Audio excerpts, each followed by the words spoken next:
विद्यार्थी मित्रांनो, आज आपल्याला ग्रीक विचारवंत बघायचं आहे. अनेक ग्रीक विचारवंतांची माहिती आपण पाठीमागच्या तासाला घेतलेली आहे. आज आणखी एका ग्रीक विचारवंताची माहिती आपल्याला घ्यायची आहे. त्या ग्रीक विचारवंताचं नाव इराटोथेनिस. हा इराटोथेनिस इसवी सन पूर्व 276 ते 194 या कालावधीतला हा ग्रीक विचारवंत आहे. या ग्रीक विचारवंतानं भूगोलामध्ये काय काय माहिती गोळा केलेली आहे किंवा काय काय माहिती त्यांनी सांगितलेली आहे, भूगोलामध्ये काय त्यांनी योगदान दिले त्याची आपल्याला सविस्तर माहिती घ्यायची आहे. आजच्या तासात हा ग्रीक विचारवंत हा खगोलशास्त्रज्ञ होता, भूगोलशास्त्रज्ञ होता, खगोलशास्त्रज्ञ होता, गणितज्ञ होता. त्याचबरोबर या इराटोथेनिसनं विषुववृत्ताची लांबी अचूकपणे निश्चित करणारा हा पहिला भूगोलतज्ञ होता. कशाची लांबी? विषुववृत्ताची लांबी अचूकपणे निश्चित करणारा हा इराटोथेनिस हा पहिला भूगोलशास्त्रज्ञ होता किंवा भूगोलतज्ञ होता. या भूगोलतज्ञाचा जन्म सायरिन म्हणजे लिबिया या देशामध्ये सायरिन या ठिकाणी झालेला आहे. ख्रिस्तपूर्व 276 साली झालेला आहे. त्यांचं जे शिक्षण झालेलं आहे, प्रथम त्यांनी सायरिन या ठिकाणी त्यांचं शिक्षण झालेलं आहे. सायरिन नंतर त्यांनी अथेन्स या ठिकाणी येऊन बाकीचं शिक्षण पूर्ण केलेलं आहे. त्यानंतर अथेन्स या ठिकाणचं शिक्षण पूर्ण झाल्यानंतर इजिप्त देशाच्या राजांना टॉलेमी इजिप्त या राजांना त्याला बोलून घेतलं. या इराटोथेनिसला त्यांचं शिक्षण पूर्ण झाल्यानंतर इजिप्तचा जो राजा होता त्याचं नाव आहे टॉलेमी इजिप्त या राजाने त्यांना बोलवून घेऊन अलेक्झांड्रिया ग्रंथालयाचं ग्रंथपाल म्हणून त्याला नेमलेलं आहे. कुठल्या ग्रंथालयाचा? अलेक्झांड्रिया ग्रंथालयाचा त्याला ग्रंथपाल म्हणून त्याची नेमणूक केलेली आहे. कुठल्या देशाच्या राजानं? इजिप्त देशाच्या राजानं. काय नाव राजाचं? टॉलेमी इजिप्त असा राजाचं नाव होतं. त्यांनी या इराटोथेनिसला बोलवून त्याला ग्रंथालयाचा ग्रंथपाल केले आणि हा ग्रंथपालचा पद इराटोथेनिसच्या मृत्यूपर्यंत त्याच्याकडेच होता. 40 वर्ष त्यांनी ग्रंथपाल म्हणून त्यांनी काम केलेलं आहे. 40 वर्ष ग्रंथपालाचं काम करत असताना त्यांनी अनेक ग्रंथ सुद्धा लिहिले आहेत. त्या ग्रंथामध्ये पृथ्वीचं वर्णन करणाऱ्या शास्त्राला त्यांनी भूगोल जिओग्राफी हा शब्द सर्वप्रथम वापरलेला आहे.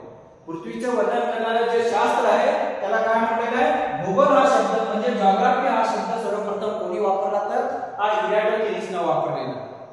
त्याच्यानंतर इराटोथेनिसनं जगाचा नकाशा सुद्धा तयार केलेला आहे.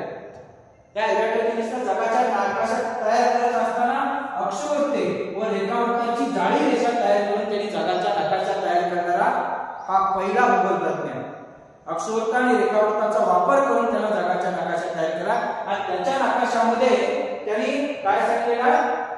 जिब्राल्टरच्या पूर्वेकडच्या बाजूला भारत दाखवला आहे.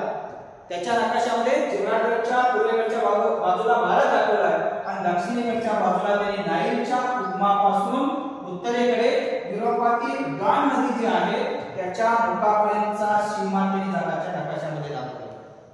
पुन्हा एकदा सांगतो, जगाच्या नकाशा तयार करत असताना त्याच्या नकाशामध्ये त्यांनी जिब्राल्टरच्या पूर्वेकडे भारत दाखवला आणि दक्षिणेकडे मात्र ते नाईलच्या उगमापासून डॉन नदीच्या मुखापर्यंतच्या सीमा त्यांनी आपल्या नकाशामध्ये दाखवलेल्या आहेत. जगाचा नकाशा त्यांनी अचूक काम केलेलं आहे. चांगला नकाशा तयार केलेला आहे. म्हणताना त्याला नकाशा शास्त्राचे जनक असंही त्याला म्हटलं जातं. नकाशा शास्त्राचे जनक हा इराटोथेनिसला म्हणतात. का म्हणतात? त्याने अचूकपणे जगाच्या नकाशा तयार करण्याचा प्रयत्न केला म्हणताना त्याला नकाशा शास्त्राचे जनक असं म्हणतात. इराटोथेनिसनं आणखी काय काम केलं तर इराटोथेनिसनं पृथ्वीचा वक्राकार म्हणजे जोडी या पृष्ठभागाचा विचार करून अंतर्मोजण्याचं नवीन शास्त्र विकसित केलेलं आहे. अंतर्मोजण्याचं नवीन शास्त्र विकसित केलंय. त्याचं नाव आहे जिओडेसी. या नावाने त्यांनी नवीन शास्त्र विकसित केलं. कशाचं? जिओडेसी कशाला म्हटलेलं आहे? पृथ्वीच्या वक्राकार पृष्ठभागाचा विचार करून अंतर्मोजण्याचं एक नवीन तंत्र विकसित केलेलं आहे. त्याला जिओडेसी असं म्हणतात. जिओडेसी नावाने ते ओळखतात म्हणून त्याला जिओडेसी शास्त्राचा जनक असेही इराटोथेनिसला म्हणतात. जिओडेसी शास्त्राचा जनक असं. त्यानंतर जगाचा त्यांनी विस्ताराचं सुद्धा वर्णन केलेलं आहे. जगाच्या विस्तारामध्ये पूर्व पश्चिम विस्तार हा दक्षिण इतर विस्तारापेक्षाही जास्त आहे असं त्यांनी सांगितले.